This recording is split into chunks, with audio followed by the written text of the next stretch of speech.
ताली बजाकर शुक्रगुजारी दे मेरे खुदा को। 3 बार हालेलुया बोलेंगे। Hallelujah, hallelujah, hallelujah. आइए ताली बजाकर शुक्रगुजारी करें खुदावंत की। अपने स्थानों पर बैठ जाएंगे। Thank you Jesus. धन्यवाद हो तेरा, धन्यवाद हो, तेरी स्तुति हो प्रभु, तेरी महिमा हो। हम तेरे सामने आते हैं, सजदा करते हैं,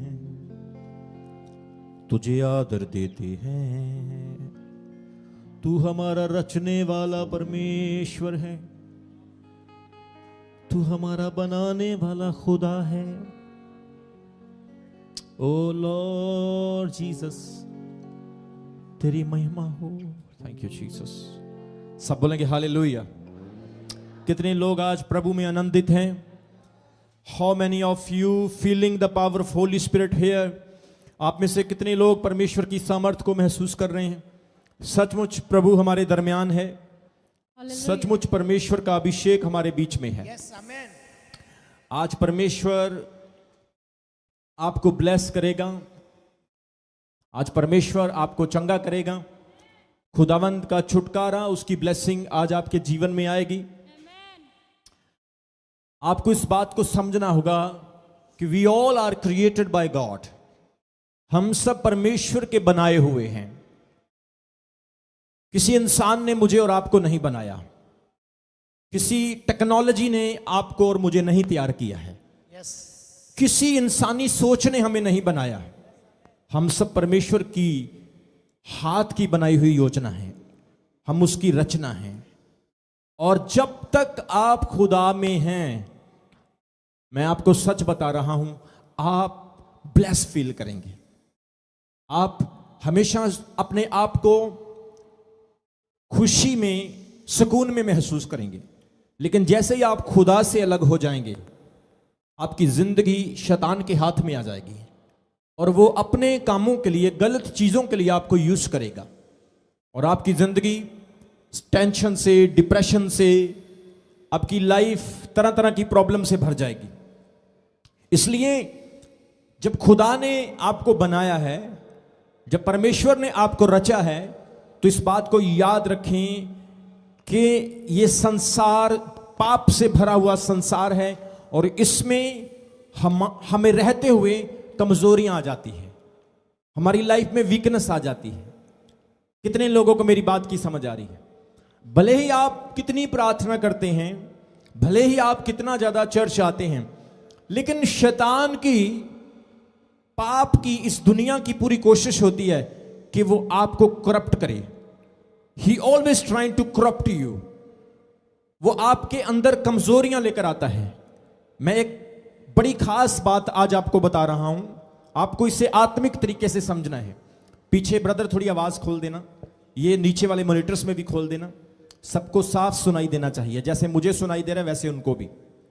लिसन केयरफुली, ये एक आत्मिक बात है जिसे आपको समझना होगा। बड़ी डीप बात है कि आप जितने भी लोग हैं जो यीशु मसीह को जानते हैं, जिन्होंने पवित्र आत्मा पा लिया और बपतिस्मा ले लिया, आपको इस बात को समझना है कि you are now not from the world. इस बात को याद रख लें। आप संसार की ओर से नहीं हैं, आप संसार की ओर से नहीं, इस बात को याद रखना। आप नौकरी करते हैं, जॉब करते हैं, आप बिजनेस करते हैं, कारोबार करते हैं, इवन आप किसी डॉक्टर के पास भी जाते हैं, इवन आप किसी विदेश कंट्री में जाते हैं, इस बात को याद रखें, वर्ल्ड इज नॉट योर्स। यह संसार आपका नहीं है, इस बात को याद रखना। इसलिए दूसरे लोगों से ज्यादा आपके अंदर कमजोरियां पाई जाएगी, आपके अंदर ज्यादा वीकनेस आने की कोशिश होगी, आपके ऊपर ज्यादा अटैक आने की संभावना बढ़ेगी, क्योंकि आपको खुदा ने अंधेरे से निकालकर रोशनी में ले आया है और आपके लिए खुदा ने एक बड़ी योजना रखी है। और शैतान हमेशा चाहेगा कि वो योजना कभी पूरी ना हो। वो हमेशा चाहेगा, उसकी कोशिश हमेशा यही रहेगी कि वो आपको कहीं ना कहीं स्टक कर दे, आपको कहीं ना कहीं फंसा के रखे। आपके हाथों से शैतान कोई ना कोई ऐसा काम करवा दे कि आप पूरी जिंदगी महसूस करें कि मैंने गिल्ट किया है, मैंने गलत किया है। लेकिन इस बात को याद रखें, खुदा परमेश्वर, उसकी क्वालिटी सबसे बड़ी यही है कि वो हर हाल में आपको एक्सेप्ट करता है। इस बात को हमेशा याद रखें। The beauty of Christianity is, the quality of church is this, God is always available to forgive your sins. यीशु मसीह की सबसे बड़ी खूबी यही है कि वो आपके पापों को, आपके गुनाहों को हर हाल में माफ करने के लिए तैयार रहता है। क्यों? क्योंकि खुदा जानता है कि आपके जीवन में उसकी एक बड़ी योजना है और मुझे उस योजना को पूरा करना। और इस बात को शैतान भी जानता है, इस बात को डेविल भी जानता है कि खुदा ने इसकी लाइफ में एक बहुत बड़ा प्लान रखा है। इस बात को शैतान भी जानता है और वो पूरी कोशिश करता है कि जो खुदा ने इसके जीवन में रखा वो कभी पूरा ही ना हो। वो आपको उलझा के रखेगा, आपको कंफ्यूज करके रखेगा। लेकिन जिस दिन आप बार बार गिरेंगे, बार बार खड़े होंगे, बार बार गिरेंगे, बार बार खड़े होंगे, उसी दिन, सुनो बाइबल में क्यों ऐसा लिखा गया कि मेरा धर्मी जन 7 बार गिरकर भी खड़ा हो जाता? क्यों लिखा गया? ये इसलिए लिखा गया क्योंकि परमेश्वर पहले ही जानता था कि धर्मी लोगों के ऊपर अटैक ज्यादा होने हैं। इसलिए उसने आपको अपॉर्चुनिटी दी, इसलिए उसने आपको मौका दिया कि धर्मी जितनी बार गिरेगा मैं इसको मौका दूंगा कि ये शैतान के सर को कुचल सके, मैं इसको मौका दूंगा कि ये हालातों को हरा सके। और आज परमेश्वर का आत्मा कह रहा है, भले ही बीमारी कितनी बड़ी हो, भले ही आपके हालात कितने खराब हों, लेकिन मेरा खुदा कह रहा है आपको खुदा फिर से खड़ा करेगा, आपको परमेश्वर फिर से खड़ा करेगा। भले ही आप युद्ध हार गए हैं, भले ही आप कितने भी फाइट्स को लूज कर चुके हैं, लेकिन खुदा कह रहे हैं मैं आपको फिर से खड़ा करूंगा। आज जो बेटी परेशान है, आज जो भाई परेशान है, आज जो विश्वासी घिरा हुआ महसूस कर रहा है, परमेश्वर का आत्मा कह रहा है मैं उसी विश्वासी को फिर से खड़ा करूंगा। और खुदा कह रहा है आपकी महिमा लोग देखेंगे यीशु मसीह के नाम में। आमीन। जोर से तो ब्लेसिंग आपकी है।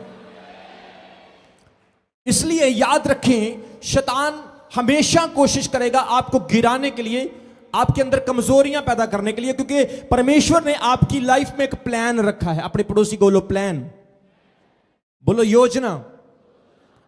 शायद कई बार हम उस योजना को नहीं समझ पाते।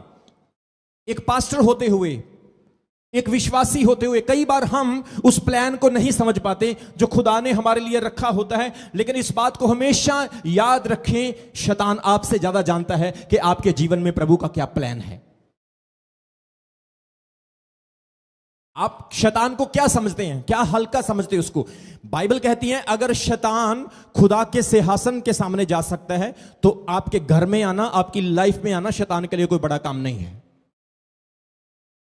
वो आपके घर में, आपकी लाइफ में भी आ सकता है। यहां पे आवाज खोलिए थोड़ी, ये वाले मॉनिटर्स में, टॉप में।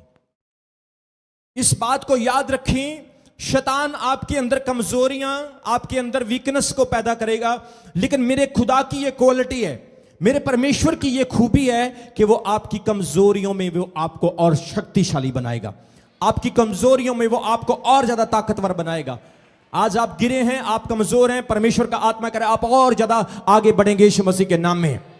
और आज जो लोग कमजोर महसूस करते हैं, आज जो लोग सोचते हैं मैं खुदा के लिए कुछ नहीं कर सकता, मैं परमेश्वर की सेवा के लिए कुछ नहीं कर सकता, आज शैतान को सामने खड़े होकर छाती ठोक के हाथ और उंगली शैतान की तरफ करके ये बात बोल दो, शैतान तू कितना भी जोर लगा ले, लेकिन मेरे खुदा को मेरी योजना जो खुदा ने दी है वो पूरी करना है यीशु मसीह के नाम में। मैं फलवंत होऊंगा, मैं आगे बढ़ूंगा यीशु मसीह के सामर्थी नाम में। आइए मेरे साथ एक वचन पढ़ें, दूसरा कुरिन्थियों उसका 12 अध्याय उसके 9 वचन में। 2 कुरिन्थियंस, दूसरा कुरिन्थियों उसका 12 अध्याय उसके 9 वचन में हम देखेंगे कि अपोस्टल पॉल वहां पे क्या लिखते हैं, क्या कहते हैं।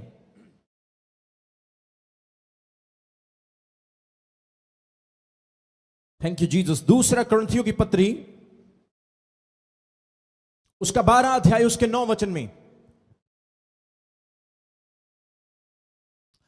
और उसने मुझसे कहा, मेरा अनुग्रह तेरे लिए बहुत है, क्योंकि मेरी सामर्थ निर्बलताओं में सिद्ध होती है। इसलिए मैं बड़े आनंद से अपनी निर्बलताओं पर घमंड करूंगा कि मसीह की सामर्थ मुझ पर छाया करती रहे। सब बोले आमीन। यहां पे एक प्रभु का दास अपोस्टल पॉल कुरिन्थियों की कलीसिया को एक लेटर लिखता है, एक पत्र लिखता है, और उस पत्री में वो कहता है कि मैंने परमेश्वर से प्रार्थना की, 3 टाइम्स मैंने खुदा से दुआ की कि मेरी प्रॉब्लम को खुदा दूर कर, मेरी समस्या को खत्म कर। मेरे प्रियो, मैं आपको एक बड़ी अच्छी बात बताना चाहता हूं कि पौलुस जो बहुत सारी प्रार्थना करने वाला है, जो खुदा का बहुत महान दास है, उसकी लाइफ में, उसके जीवन में भी कमजोरियां थी। कितने लोग मेरी बात को समझ रहे हैं? कई बार हमारी लाइफ में मानसिक प्रॉब्लम होती है, आत्मिक प्रॉब्लम होती है, या शारीरिक प्रॉब्लम होती है। बाइबल कहती पौलुस की लाइफ में भी कमजोरियां थी। एक ऐसा प्रभु का दास जो प्रार्थना करता है, शरीर उसका जमीन पर होता है और आत्मा में वो स्वर्ग में पहुंच जाता है, उसकी लाइफ में भी कमजोरियां थी। और पौलुस ने 3 बार खुदा से दुआ करके कहा कि हे खुदा, मेरी इस प्रॉब्लम को दूर कर, और खुदा ने उसको उत्तर दिया, मेरा अनुग्रह ही तेरे लिए बहुत है। माई grace is sufficient for you. और खुदा कहता है मेरी सामर्थ निर्बलताओं में प्रकट होती है। वो कहता है मेरी समर्थ निर्बलताओं में प्रकट होती है। आज अगर आपकी लाइफ में निर्बलता है, आप पाप में हैं, आप गुनाह में हैं, आप व्यभिचार में हैं, आपसे कोई ऐसा पाप हुआ जो अनफॉरगिवेबल लगता है, जो माफ ना होने वाला लगता है, परमेश्वर का आत्मा कह रहा है ये एक निर्बलता है आपकी जिंदगी में, ये कमजोरी है आपकी जिंदगी में। लेकिन खुदा कहता है तू घबरा मत, तू डर मत, क्योंकि इस निर्बलता में मैं तुझे सामर्थ दूंगा, और इस सामर्थ से तू आगे बढ़ेगा, इस सामर्थ से तू ग्रेसफुल हो जाएगा, इस सामर्थ से तू आगे बढ़ेगा, और यह सामर्थ तेरी निर्बलताओं में, तेरी कमजोरियों में तुझे तकड़ा बनाएगी। आज हो सकता है मेरे प्रियो आप परेशान हैं, हो सकता है आपके अंदर कर्ज है, हो सकता है आप एक बीमारी से जूझ रहे हैं, हो सकता है आपने एक ऐसा पाप किया है जो आपको गिल्ट फील करता है, हो सकता है शैतान ने ऐसा षड्यंत्र रचा कि आपको एक गुनाह में फंसा लिया, और आप लोग उस गुनाह की वजह से, उस पाप की वजह से खुदा से दूर जा रहे हैं। प्रभु का आत्मा कह रहा है आज घुटने टेको, परमेश्वर के सामने प्रार्थना करो, अपने हाथों को उठाओ, क्योंकि खुदावंद उस कमजोरी में आपको नई ताकत देने के लिए जा रहा है, नई सामर्थ देने के लिए जा रहा है। और आप लोग देखेंगे कि इसके बाद परमेश्वर आपको और उठाएगा, इसके बाद खुदा आपको और ज्यादा इस्तेमाल करेगा, इसके बाद परमेश्वर और शक्तिशाली से तरीके से आपको इस्तेमाल करेगा। आमीन। जोर से तो ब्लेसिंग आपकी है, जोर से बोलेंगे हालेलुया। जब आप टूटते हैं तब आप खड़े होते हैं, जब आप गिरते हैं तब परमेश्वर आपको उठाता है। कहते हैं शेर जब आगे बढ़ता है पहले 2 कदम पीछे करता है। बीमारी जब आती है तो बीमारी मसीही लोगों के जीवन में कई बार टेस्टिमनीज को, गवाहियों को लेकर आती है। हम सोचते हैं खुदा मेरी लाइफ में ऐसा क्यों हुआ। बाइबल कहती है एक अंधे को जब यीशु मसीह के चेलों ने देखा तो उन्होंने कहा प्रभु क्या इसके माता पिता ने पाप किया कि जिसके कारण ये अंधा पैदा हुआ। प्रभु ने उत्तर दिया नहीं, ये इसलिए अंधा पैदा हुआ क्योंकि मैं इसको चंगा करूंगा और परमेश्वर की महिमा होगी। कई बार आपकी कमजोरियां खुदा की महिमा के लिए होती है। आज अगर आप सोच रहे हैं कि खुदावंत मेरी लाइफ में ये कमजोरी है, प्रभु मैं बीमार हूं, प्रभु मैं परेशान हूं, तो प्रभु का आत्मा कह रहा है आज खुदा इस कमजोरी को दूर करेगा। आज मेरा खुदा इस कमजोरी के बीच में आपके लिए बड़ी गवाही को पैदा करेगा। आमीन। जोर से तो ब्लेसिंग आपकी है, जोर से बोलेंगे हालेलुया। सो अपोस्टल पॉल कहता है कि प्रभु मेरी इस कमजोरी को दूर कर। वो कहता है मेरा अनुग्रह ही तेरे लिए बहुत है, क्योंकि मेरी सामर्थ कमजोरियों में, निर्बलताओं में यूज होती है। मैं आपको बता रहा हूं मेरा परमेश्वर, मेरा खुदा आपकी कमजोरी को एक ताकत में बदलेगा। आपकी कमजोरी एक सफलता के लिए माध्यम बनेगी। आपकी वीकनेस, आपकी गिल्ट खुदा एक ताकत में बदल देगा। परमेश्वर आपकी वीकनेस को एक ताकत में बदल देगा। आप विश्वास रखें, प्रार्थना करें, भरोसा रखें, परमेश्वर आपकी वीकनेस को, आपकी कमजोरी को ताकत में बदल देगा। अगर आप विश्वास करते हैं तो आमीन बोलो। सबको जय मसीह की। मैं जतिन बब्बर और आप देख रहे हैं मसीह परिवार चैनल। जैसे कि आप सब जानते हैं कि मैं इस चैनल पे प्रभु के अलग अलग दासों की वीडियोस डालता हूं, तो अगर आपको हमारा चैनल अच्छा लगता है तो आप इस चैनल को ज़्यादा से ज़्यादा सब्सक्राइब जरूर करें, ताकि आप प्रभु के वचन को सुन सके। वीडियोस को ज़्यादा से ज़्यादा शेयर करें, ताकि जिन लोगों तक वचन नहीं पहुंचा उन तक भी वचन पहुंच सके। सबको जय मसीह की। एक बार मैं आपसे दोबारा कहूँगा कि इस चैनल को सब्सक्राइब जरूर करें और वीडियोस को ज़्यादा से ज़्यादा शेयर करें। जय मसीह की।